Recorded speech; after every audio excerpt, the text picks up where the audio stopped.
Good evening dear student.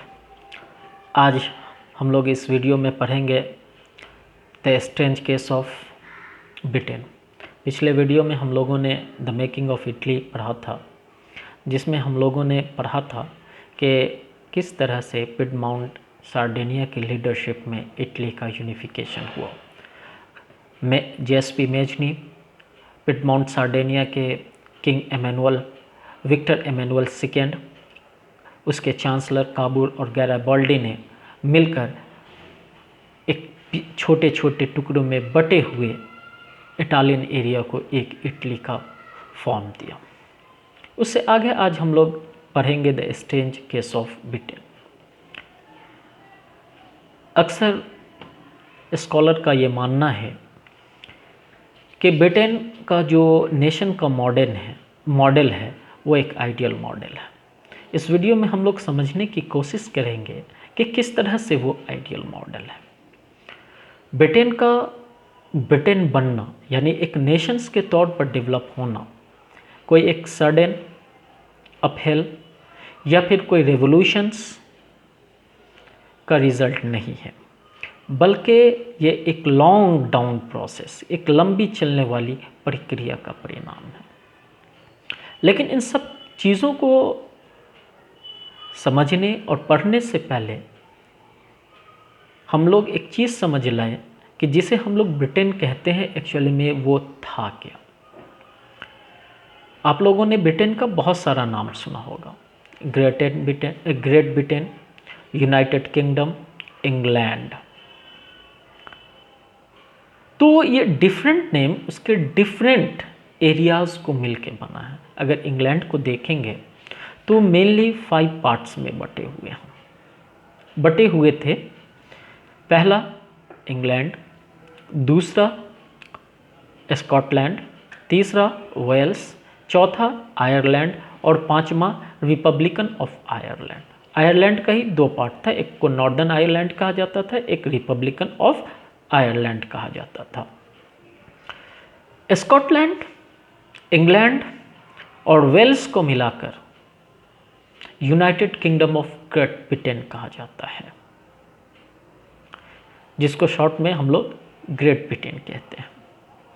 और इसके साथ यानी जब नॉर्दर्न आयरलैंड मिल जाता है तब ये हो जाता है यूनाइटेड किंगडम हो जाता है। तो इस तरह से उसको हम लोग 3 नामों से जानते हैं। एक इंग्लैंड जो कि कभी अलग था, जब स्कॉटलैंड और वेल्स उसके साथ मिल जाता है तो United kingdom of great Britain हो जाता है, और जब उसके साथ आयरलैंड मिल जाता है तो यूनाइटेड किंगडम बन जाता है। तो आइए इन सब को बनने की जो प्रोसेस थे उसको समझें कि आखिर इंग्लैंड इन इतने नामों में कन्वर्ट कैसे हुआ। जब 18th सेंचुरी में आप देखेंगे तो ये सारे नाम जितने हमने गिनाए हैं वो अलग अलग थे। इनका आपस में कोई पॉलिटिकल कनेक्शंस या कलेक्टिव आइडेंटिटी ऐसा कुछ भी नहीं था, बल्कि ये इथिक ग्रुप्स यानी जातीय समूह में बटे हुए थे। जैसे इंग्लैंड के लोग को अंग्रेज कहा जाता था, इंग्लिश ये लोग बोलते थे, यहाँ के जो मानने वाले थे वो ज़्यादातर प्रोटेस्टेंट थे। स्कॉटलैंड, वहाँ के लोग को आयरिश कहा जाता था, वहाँ की जो लैंग्वेज थी गॉलिक थी, उनका अपना अलग कल्चर था। वेल्स के लोग को वेल्सेस कहा जाता था। तो इस तरह से सबका जो अपना अपना क्या कहते हैं वो कल्चर्स था। यानी हम कह सकते हैं कि ये इथिक ग्रुप्स थे, इनका कोई पॉलिटिकल कनेक्शंस या कोई कलेक्टिव आइडेंटिटी नहीं था, बल्कि सबकी अपनी अपनी पॉलिटिकल और कल्चरल्स क्या कहते हैं हेरिटेज थे। सबकी अपनी अपनी राजनीतिक और सांस्कृतिक विरासत थी, सबके अपने अपने डिस्टिंक्ट कल्चर थे, यानी अपनी अपनी विशेष संस्कृति थी। लेकिन जब इंग्लैंड का पावर ग्रो करता है, उसकी प्रॉस्पेरिटी बढ़ती है, तो इस कंडीशंस में चेंजेस आते हैं। अब कहिएगा कि उसकी प्रॉस्पेरिटी कैसे बढ़ी, तो आपको याद होगा कि इंग्लैंड के अंदर ही सबसे पहले इंडस्ट्रियल रेवोल्यूशंस हुआ था। जब इंडस्ट्रियल रेवोल्यूशंस हुए तो इंग्लैंड के अंदर ढेर सारा पैसा आया, दूर दूर से वहाँ लोग काम करने आए, चाहे स्कॉटलैंड से आए, वेल्स से आए, सब जगह से लोग जो है लंदन के अंदर और उसके इंग्लैंड में जो लंदन है और उसके आसपास जो मैनचेस्टर्स थे, इन सब जगहों पर आकर रहने लगे। ये पूरा शहर देखते देखते एकदम प्रॉस्पर हो गया, एकदम समृद्ध हो गया, पैसे बढ़ने लगे। तो आप जानते हैं कि उस टाइम में यूरोप के अंदर जो इंडस्ट्रियलिस्ट थे, जो ट्रेडर्स थे, वो लोग मिडिल क्लास थे। तो जब मिडिल क्लास के पास पैसा आया तो उसने देखा कि इंग्लैंड के अंदर तो मोनार्की है, तो अब उन्होंने जो है वेल्थी तो हो गए थे, अब वो पावर भी एक्वायर करना चाहते थे, इसलिए वहाँ की पार्लियामेंट में अपनी आवाज़ उठाने लगे। हम जानते हैं कि जो लिबरल्स थिंकर्स थे, जो मिडिल क्लास के लोग थे, वो लिबर्टी चाहते थे, आज़ादी चाहते थे। वो इसलिए ताकि उनको क्या कहते हैं, बिजनेस करने में किसी तरह का डिस्टर्बेंस नहीं हो, क्योंकि वही उनका जो है वो बेस था। तो ऐसा ही इंग्लैंड के अंदर हुआ कि ये बिजनेस क्लास, ये मिडिल क्लास जो है, अब पार्लियामेंट के अंदर अपनी डोमिनेंसी को बढ़ा लिया, अपने प्रभुत्व को बढ़ा लिया। और वहाँ के जो मोनार्की थे, वहाँ के जो किंगशिप थी, उसे कंपेल किया कि आप जो है पावर अब पार्लियामेंट को शिफ्ट कर दें। और ऐसा हुआ, जब पार्लियामेंट की पावर इंक्रीज़ की तो 1688 में, 1688 में जो है पार्लियामेंट में मोनार्की की पावर को सीज कर लिया। मोनार्की को ख़त्म नहीं किया, उसकी पावर को सीज कर लिया। और जगह देखते हैं कि मोनार्की को एबॉलिश करने की कोशिश की गई और एबॉलिश किया गया, लेकिन इंग्लैंड के अंदर एबॉलिश नहीं किया गया, उसकी पावर को सीज किया गया। यानी अब जहाँ किंग के हाथ में पावर होता था, अब पावर जो है पार्लियामेंट के पास शिफ्ट कर गई इस रेवोल्यूशंस के ज़रिए से, 1688 के रेवोल्यूशंस के ज़रिए। या कह सकते हैं कि अब जो है इंग्लैंड के अंदर कॉन्स्टिट्यूशनल मोनार्की इस्टेब्लिश्ड हो गई और राजा ने भी पावर दे दिया कि चलो ठीक है, अब तुम लोग चलाओ, कम से कम मेरा एग्जिस्टेंस तो बना रहेगा। तो इसने पावर को दे दिया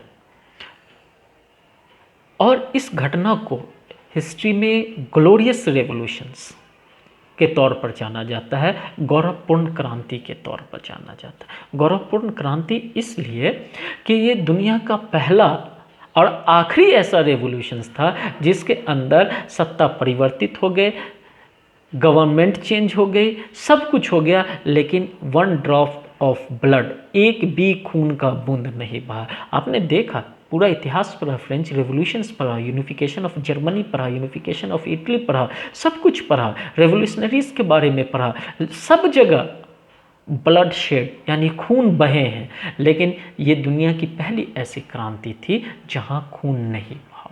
इसलिए इस घटना को जो है पावर शिफ्टिंग की इस घटना को हम लोग ग्लोरियस रेवोल्यूशंस, गौरवपूर्ण क्रांति के नाम से जानते हैं।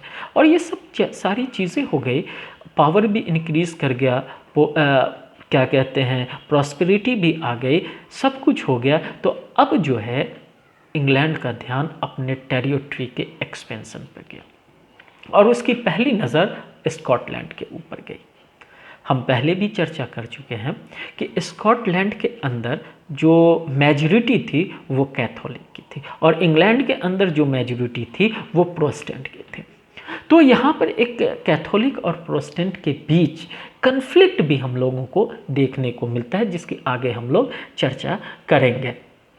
एक्चुअली कैथोलिक और प्रोटेस्टेंट दोनों ही क्रिश्चियनिटी के सेक्ट हैं, ठीक वैसे ही जैसे बौद्ध रिलीजन में हीनयान महायान है, जैन रिलीजन्स में स्वयंवर दिगंबर है, मुसलमान में आइएगा तो कोई ब्रेली है, कोई देवंदी है। तो इस तरह जो है मतलब आइडियोलॉजिकल डिफरेंस है, मानने वाले वो सब ईसा मसीह के ही हैं तो रहता है। तो अब इंग्लैंड जो है कि जो प्रोटेस्टेंट थे, जो प्रॉस्पर थे, जो समृद्ध थे, वो स्कॉटलैंड के प्रोटेस्टेंट को अपनी ओर मिलाना शुरू किया, उनको फाइनेंशियली सपोर्ट कर कर या मोरली सपोर्ट कर कर, हर तरह का सपोर्ट करके जो है उनको अपनी ओर मिलाना शुरू किया। और इसका नतीजा ये हुआ कि 1707 में एक्ट ऑफ यूनियन के जरिए स्कॉटलैंड को इंग्लैंड के अंदर मिला लिया गया और उसके बाद स्कॉटलैंड, वेल्स और इंग्लैंड को मिलाकर एक नया नाम दिया गया जिसे हम लोग United kingdom of great Britain कहते हैं। लेकिन इस एक्ट ऑफ यूनियन का मतलब था कि स्कॉटलैंड के ऊपर इंग्लैंड की डोमिनेंसी, इंग्लैंड के ऊपर इंग्लैंड की स्कॉटलैंड के ऊपर इन्फ्लुएंस का एस्टैब्लिशमेंट, और ये एस्टैब्लिशमेंट इफ़ेक्टिवली हुआ जब एक्ट ऑफ यूनियन के ज़रिए स्कॉटलैंड को इंग्लैंड के अंदर मिला लिया गया। तब इंग्लैंड की पार्लियामेंट में, यानी अब कह सकते हैं कि United kingdom of great Britain की पार्लियामेंट में अभी भी अंग्रेजी यानी इंग्लैंड के लोगों की उसके रिप्रेजेंटेटिव की ही डोमिनेंसी थी। और जैसे जैसे इंग्लैंड की पावर ग्रो करती चली गई, वैसे वैसे जैसे जैसे इन्फ्लुएंस ग्रो करता चला गया, उसका सीधा मतलब था कि जो स्कॉटलैंड का डिस्टिंक्ट कल्चर्स था, उसके डिस्टिंक्ट पॉलिटिकल ट्रेडिशंस थे, उनका जो है डाउन होना, उनका डिक्लाइन होना, उनका ख़त्म होना। और जब ये सब हो रहा था तो जो स्कॉटलैंड के कैथोलिक लोग थे, उन लोगों ने इसका एगेंस्ट करना शुरू किया।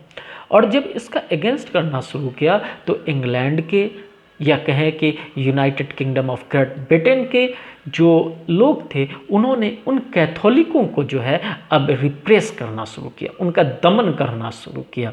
और इस दमन का नतीजा ये हुआ कि बहुत सारे कैथोलिक्स को जेल में डाल दिए गए, बहुत सारे कैथोलिक देश छोड़कर यानी स्कॉटलैंड छोड़कर ही भाग गए। तो उनके इस रेजिस्टेंस को भी दबाया गया। इतना ही नहीं बल्कि उस सारे एरिया में जो इंग्लैंड का कल्चर था, यानी इंग्लिश बोलना, इंग्लिश स्टाइल में रहना, यानी लाइफ स्टाइल को वहाँ डालने की कोशिश की गई। यहाँ तक कि जो स्कॉटलैंड की लैंग्वेज थी गोलिक, उस पर भी इंग्लैंड के लोगों ने बैंड कर दिया। तो इस तरह से स्कॉटलैंड को अपने अंदर एक्ट ऑफ यूनियन 1707 के ज़रिए इंग्लैंड में मिलाया गया। और उसके बाद जो नाम पड़ा उसे हम लोग United kingdom of great Britain कहते हैं। अब इसके बाद उनकी नज़र आयरलैंड पर पड़ी। आयरलैंड की भी जो कंडीशंस थी वो स्कॉटलैंड की तरह थी। यहाँ की भी जो मेजॉरिटी थी वो ज़्यादा कैथोलिक की थी और माइनॉरिटी में प्रोटेस्टेंट थे।